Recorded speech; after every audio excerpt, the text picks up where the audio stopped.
this is Ruth. Welcome to this week's video, and if you're new to my channel, it's great to have you here. So if you can hear a little bit of rain in the background, it's very rainy here in the UK, so apologise if we've got some little sound effects. And I am posting this video today because it's a big day here in the UK. It is election time and we are all kind of being bombarded in the media, on YouTube, on social media, on the TV, with lots of messages around the political parties and what they stand for. And in the country, it feels to me like there is a lot of division. So there are a lot of people who are in one camp, there are a lot of people who are in kind of an opposing camp. And I really just wanted to post this video because I feel like the way that we talk to people, and this isn't just about politics, it's about wider life, the way that we can end up talking to people who have views that we don't agree with can really be vicious, and kind of has surprised me how much we kind of talk about living in a democracy and we want things to be fair and we want things to be equal and we want to have our say. But when somebody has a say that is not in agreement with our say, then that causes all kinds of issues and problems. So I find that a really interesting dynamic. So in this video, I just really want to talk about how we can get on better with people that have different views and how we can learn to listen and accept that people are going to have different views to us, and having those difficult conversations and not always having in mind that we need to convert them to our way of thinking, and why that is a big part of the issue, I think, of where we're at now in the world. So what we see in America, what we see in other countries, and within different things like gender rights and the LGBTQ community, and all of these different fractions and this tribal element where people have very different views, and rather than respecting and listening to each other and, you know, agreeing to disagree, we end up in this kind of like vicious battle where we think that we can call anyone anything under the sun if they don't agree with us, or we can just block them out. And I think that one of the things that is really clear to me is that if somebody triggers you, if somebody has different views to you, if someone is saying something that you do not agree with, then the easy path in a way is to just block them out, or to get angry with them and to be abusive towards them. But the much more challenging but ultimately beneficial path is to try and be really curious about like what has gone on in this person's life, what life have they had, how were they brought up, where did they go to school,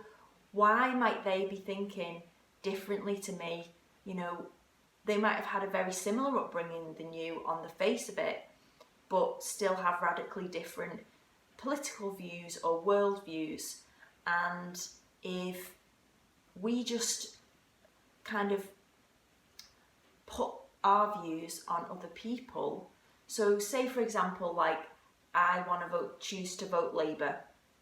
You know, I have grown up in a household where everyone voted Labour. I've grown up in a working class northern town for my entire life. So a lot of the reasons why I vote Labour is because I have been surrounded by those messages and those issues that people in my area have had. So I am a product of that environment, whereas someone who has grown up with an enormous amount of privilege in the south, say, and they have an enormous amount of wealth and they've never been exposed through, you know, no fault of their own growing up, they've been exposed to people who would choose to vote for the Conservative Party, say, and they have only ever been in that bubble, like I've been in my bubble and they're in a different bubble, then the idea that they are going to make a different voting choice and they have different views, it's not really that surprising. And I think that the idea that then me and that person, because we've had different upbringings and we have potentially different values rooted from that upbringing, means that we then cannot be curious about one another and be open to learning new things about that person, because we all have something to contribute and we all have something to offer. And if we refuse to engage or connect with people that have different views to us, then we are basically dooming the future, in my opinion. I mean, if we cannot have a conversation with somebody which is open and we are willing to be wrong and we are willing to see things in a different way, then, you know, what does that teach our next generation, and what does it show about, you know, how we're going to move forward with all of the other wider issues that are happening in the world? So I think the ability to really empathise and to not always come from our own frame of reference, so like really thinking about, I wonder why they choose to behave like that, or why they choose to make those decisions, and I'm willing to have a conversation with them where I'm genuinely interested to find out why they've come to this point of believing in these certain things.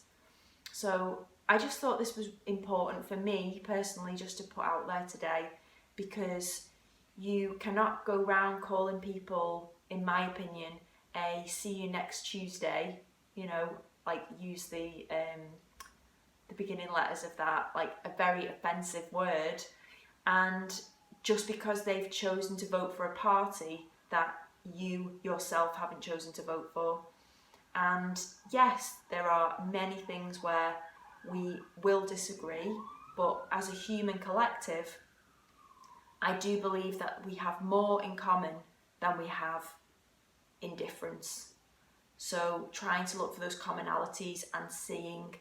the good where we can in people, or even if we cannot find very much good and we do not agree with someone at all, you are perfectly within your rights, and I am perfectly within my rights to say, I really don't agree with that, I find that offensive, and we should make that heard, but there is a way to make that heard in a way that is still compassionate. And it brings me back to the example of like back in the playground at school, where you would have a child that's being bullied and then you have the bully. And in past times when we didn't know as much, the bully would be vilified, the bully would, you know, quite rightly be told that what they were doing is wrong. But if you just tell someone what they're doing is wrong and then you don't follow that up with that curiosity and that inquiry of, you know, what's happening for you at home? Where is this behaviour coming from? Do you want to talk about it? You need help just as much as the person that is being bullied. So I think that if we can apply that mindset to people that have different political views than us, different world views than us, even when our very being can sometimes be screaming that that is not right and we don't agree with them, you know, this is part of being human, and there are so many of us on this planet now that this is what happens. We all get very close, you know, literally we are swarming on the earth. You know, these things are going to become more complex to talk about, but they must be talked about. So I would encourage you today, if you know somebody, if you're in the UK, you know someone that is voting for a party that you don't agree with, or is pro-Brexit and you are, you know, pro-stay, then, you know, just being willing to even, like, not necessarily open the door wide open, but just turn the handle and have a little bit more of a willingness to discuss things without trying to convert people to your point of view or having a set agenda. So being open to being wrong, being open to learning something new. And I think that when those conversations happen and when we do it from a genuine place, that it leads to really good things. So I hope that if you are in the UK, that you've chosen to vote today, whoever you've chosen to vote for, and please remember to be kind and be compassionate to even people that have very different views to you, if you can. So thank you for watching, and I will see you next week for another video. Okay, bye.